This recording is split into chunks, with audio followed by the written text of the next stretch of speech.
The following program is brought to you by our Patreon supporters. You can request podcast topics, enjoy exclusive RPG and video content, and more. Even just $1 a month gets you gameplay episodes a week early and makes you officially cool. Just like DG, Kitty Holbrook, Drake Starstorm, Destru KTL, Passion Killer 711, Thomas Austin Jr., and of course our trash elite, Rob, and a guy from Ohio, for which a fair portion of this podcast is dedicated. Thank you for your request, a guy from Ohio. I'm Eric J. Chucky, joined as always by the boy. I said my name weird this time. Yeah, you did. It was a different vibe. Yeah. Yeah. I don't know that I cared for it. That's okay. Let us know in the comments if you cared for it. So this is a twofer, because what a guy from Ohio requested from us was to watch the Sturgill Simpson visual album, Sound and Fury, which is available to watch right now on Netflix. Came out in 2019. Our podcast is at minimum half an hour. The Sound and Fury is 43 minutes, was it? 41, maybe, between the two. And so I can't make, it's not viable as a podcast on its own. So We've got some other things in the tank. We do. First of all being, what's crumpin'? What's been crumping with you, my good friend? Well, the fine folks over at Bethesda Game Studios and another studio having actually done the work that I don't remember, my apologies, released kind of as a surprise in that they hadn't done much advertising for it, but also it had been sort of in the air in nerd circles for a while that it was going to exist. A remaster of The Elder Scrolls IV Oblivion. So I have been playing dozens of hours of Oblivion in the year of our Lord Cthulhu 2025. I played the opening and wandered around the market district of the Imperial City for, 20 minutes. And I haven't touched it since. I will be. So I haven't had quite the experience, but you have. Is there anything you have to comment about this? I find that, look, the visuals are nice. It does look nicer. The game is fundamentally basically the same. They made some changes to it that I was excited to see, and some changes that I were more intensive than they were when I first made my character, which is funny. I went with a hand-to-hand person because I vaguely remembered hand-to-hand not being good. And it wasn't, like, amazing before, but it was better in that, in some minor ways that don't super bear getting into. I like the new version better because I don't fall down as often. All right. And, fundamentally, it's the same game, so much so that I ran into glitches that I remember from the 2000s.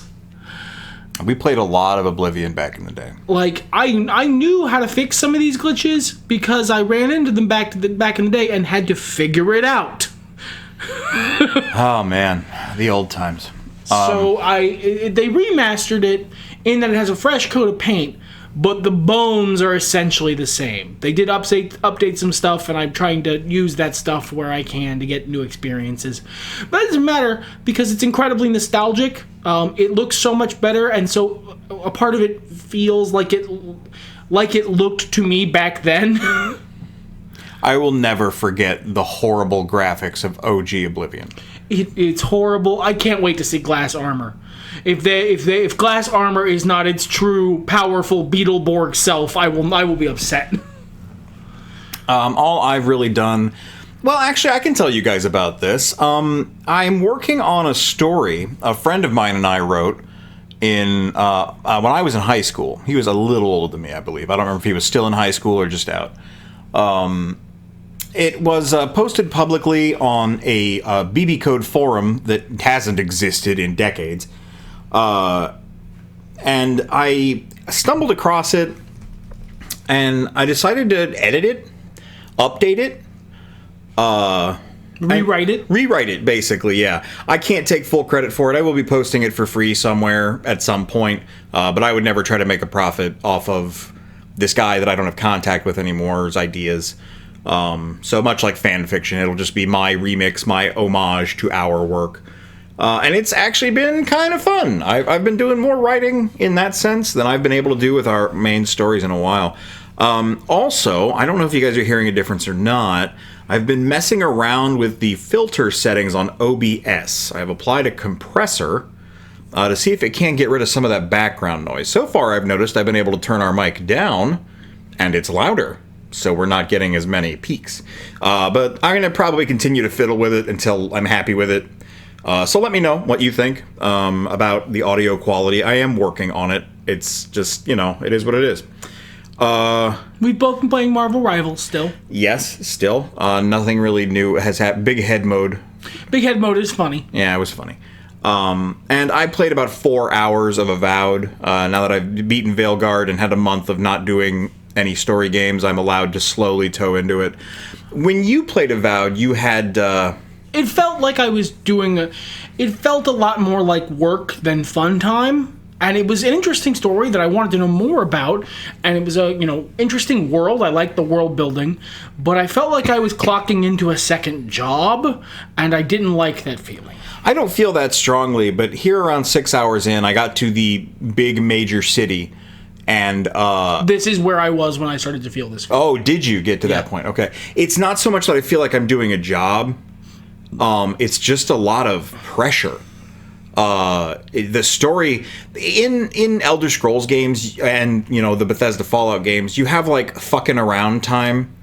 There are tasks you can do that are not critical and that you can just kind of wander, and they got the Radiant quests that aren't very important. Whereas everything in this game, while it does feel like an Elder Scrolls first person style game, there's a main quest and there are side quests, and there's not fucking around quests. And Dragon Age The Veilguard, which is the other game I was trying to play and not having a lot of success, also feels very task-oriented. Shit is very serious, and you need to kind of get on it.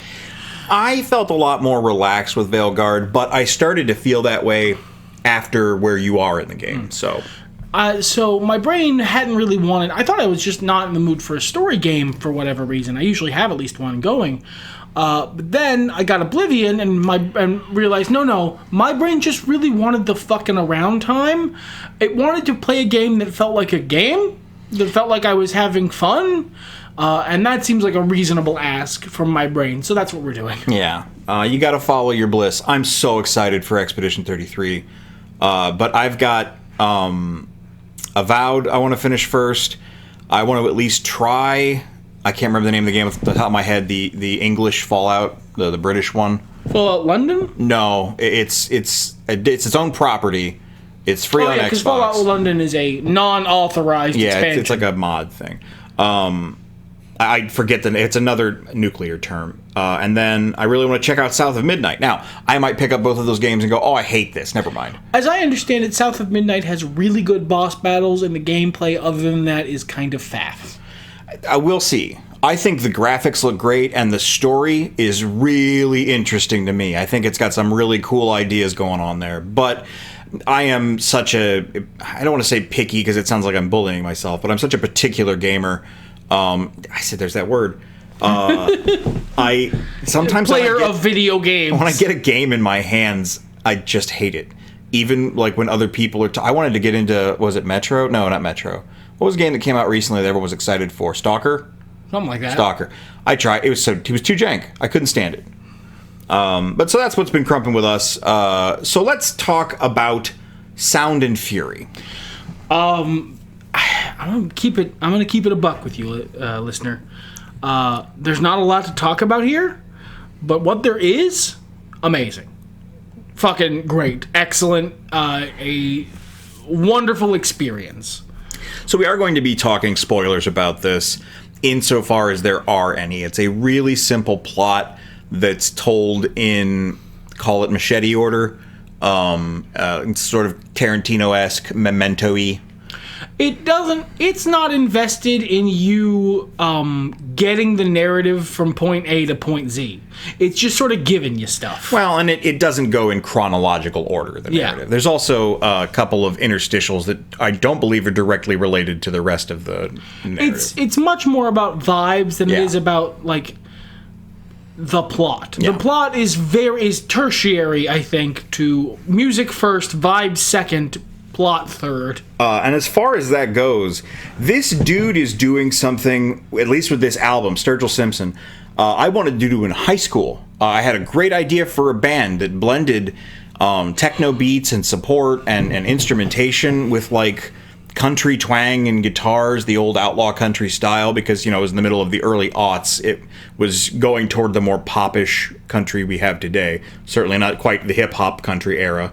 But, yeah, it was a really cool passion idea of mine, and then this music started playing, and I was like, yeah, this is fantastic. This is great. The music is great. It's all good. It's all none. I'm not someone who is incredibly conversant in musical theory terminology. I'm not either. I wish I was, but also I don't want to. All of this was wonderful to listen to and made me want to continue listening to it. I am genuinely struggling for how to speak about this, because it was good music. It was cool, fun visuals, with a very simple but understandable and like, I don't want to say relatable, emotionally understandable story. I think relatable is fine on an emotional level. We can speak to stories that are people who are not in our circumstances. This is some sort of post-apocalyptic, proto-cyberpunk society.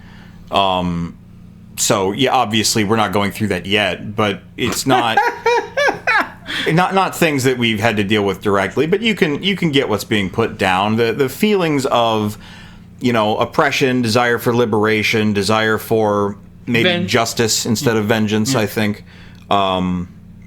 Understanding between people. There's actually a beautiful moment, and I think they did this the perfect way. You see all of the setup for the principal character to be taking this revenge, exacting this justice on the villains of the film. And then it just kind of, blink and you miss it, cuts. And then it's a giant dance party like you see at the end of a Shrek film. Where the villains and all the villains' henchmen and the good guy are all just having a big dance party to a very up and peppy song, and then they just move on from that point in the narrative. After the credits, they show you what happened in that blip, and the main character realizes that all these people, these sycophants for the villains, they're not doing it willingly. They are enslaved as much as, X, Y, and Z, other things in the film. And in liberating them, killing these tyrants, they're free now. So of course they have a big dance party. Why wouldn't you have a big dance party? And honestly, I think if it had just told that in a linear fashion, I wouldn't have appreciated it as much. No, I like that they cut off the big like climactic fight scene and then put it after the credits. Yeah, that's interesting to me. I like that a lot, actually. It was all scored to the beat very wonderfully. I think the only animation style I didn't care for was the one at the monasteries. The color palette was kind of washed out to make it look watercolory, and I just didn't. The one at the monastery was, I would say, probably one of the more traditional anime visual styles. It was still really cool. The palette wasn't my thing. There was a cool section where a skateboarder in a hazmat suit was collecting baubles. I liked that. I wish that was my life. Like I said, the vibes were immaculate. Yeah, it was. The aesthetic was completely on point, as it were. This was cool as hell, but it's just not. There's only so much for me to talk about. Yeah, I mean, if we had sat down and digested the lyrics a little more directly, read them, analyzed them, because it's not like they were unrelated to what was happening on screen. Yeah. There were several moments where what was happening on screen was being described by the lyrics. Now, it's kind of like a concept album. It's less of a rock opera and more, these visuals match with the tone of what we're trying to accomplish here, or mirror it or parallel it in some way. They weren't necessarily directly telling the story, but yeah, it's a great package, and it takes 40 minutes of your time. Like, yeah, it's like 40. It's only slightly longer than this podcast usually is.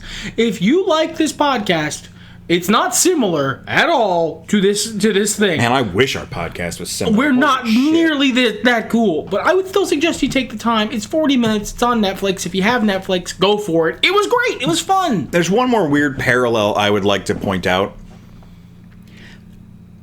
Did you get Final Fantasy VI vibes from some of this shit? You know what? In that, some of the story has similar tropes, but they're very popular tropes. So They just are so, not quite like oddly specific, but interestingly specific. Huh? Yeah. The weird clown's gonna poison the whole samurai village, huh? Interesting. No, go on. But yeah, I really dug it, not just for that reason. Aesthetically, it was really cool. You get some Mad Max, you get some cyberpunk, capital C. All in all, a really great experience. Thanks, a guy from Ohio. You too can tell us what to watch by supporting us at the appropriate tier, depending on the length of the thing you want us to watch, on Patreon. Link in the link tree in the description. So, we now move on, just after the halfway point, to the second part of this podcast. The suffering part of this podcast. So, I'm a fool, you see. We recently have been doing Journey of Wrestling up until very recently, for several years. One of the ways we had kept things fresh was to do versus, fighting each other, and the loser has to face some sort of punishment. That evolved into watching something unpleasant, and the most recent thing White had to watch, from the choices he had available when the last he lost, was M. Night Shyamalan's The Happening. Now, I'm the one who gave him the options. So it is also my fault that I had to watch The Happening. Yeah. But last time, I'm going to get this out of the way now. Last time we had to watch Ted. I hated Ted. I thought Ted was funny. Like, of its time, but if you can get past that, funny. Even getting past that, it's hard for me to find certain types of shocking humor funny today, but, like, I'm not going to sit there and hold it like a cudgel against a movie when I was making those jokes and worse at that time. But just a lot of the stuff that was supposed to be humor, this isn't a TED podcast. We did that. I didn't like it.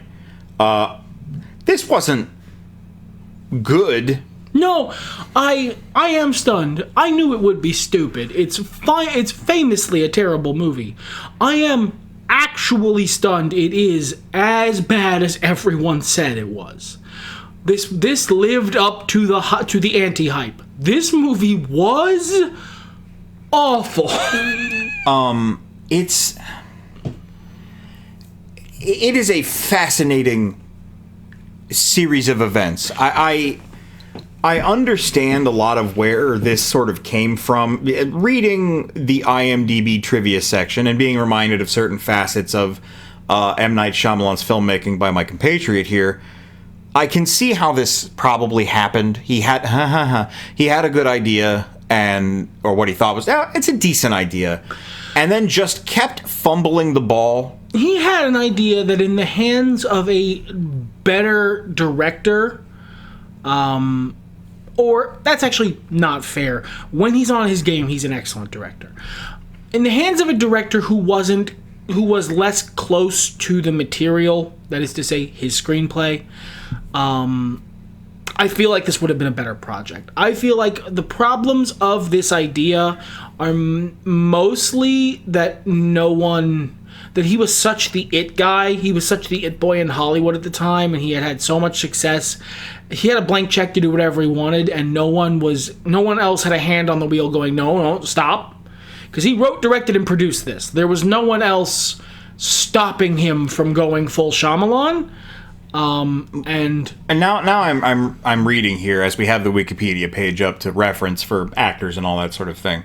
This was actually after Lady in the Water, which flopped. So he was kind of forced to produce and shop around this script on his own.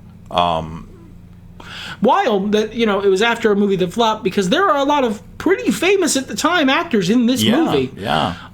And they listened to him when he gave them what is clearly M. Night Shyamalan direction on their performance. There's a specific way characters in his movies talk that I've always noticed that all of the characters in this movie are doing, so I know it was intentional. None of these actors are doing a bad job. They are giving the performance they were instructed to give. I would believe that. He's just... It's like he's aiming for how people have to say George Lucas's dialogue. I don't even think it's got that kind of gravity. But yeah, I mean, your comparison is correct. I watched movies similar to The Happening a lot when I was in high school. I watched a lot of bad horror movies. B grade, Z grade, and I had a lot of fun with them, especially because of the people I was watching with. Before I even knew what it was, MST3K style riff on them.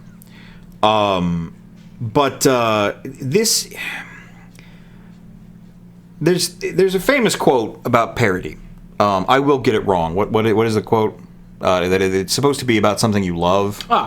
Parody. I don't have an exact quote, but generally it's something I've said for years. I probably got it from a quote originally. I'm not a very original person. Parody is best when it's being done about something you love. And more importantly, you can always tell when a parody is parodying something it hates. And I don't necessarily think that's what's going on here, but I do think that M. Night Shyamalan doesn't get what makes a B movie a B movie. As we were discussing it after we watched it, I mentioned how, for a lot of folks, myself included, Stranger Things was a breath of fresh air because it portrayed the 1980s the way most of us experienced the 1980s as kids, with the wood paneling and leftover 70s aesthetic, not in the hyper neon thing that throwback stuff would have you believe we were living in.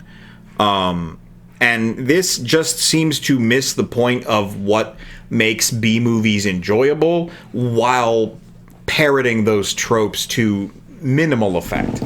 I think I ended up calling it a simulacrum of a B movie, and I feel like I'll stand by that.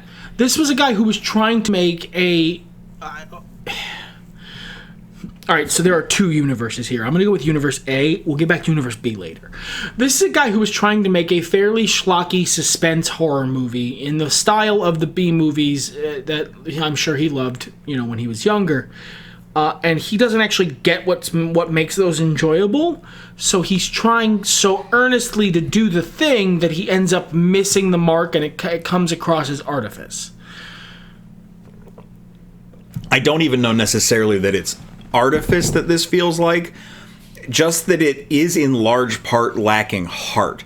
A lot of the best B movies are people who think they have the greatest idea ever executing horribly. And I don't mean to the extent of The Room or M. Night Shyamalan's The Happening, for example, but like a lot of the old cheesy zombie movies and dumb stuff you'd see featured on the Cinema Snob back in the day. You can't do it on purpose. You can't. You have to believe you're making a great movie to make a movie that's so bad it's good. Yeah. And it doesn't even need to be so bad it's good. Just made with such intention. I mean, like, okay, look at Evil Dead.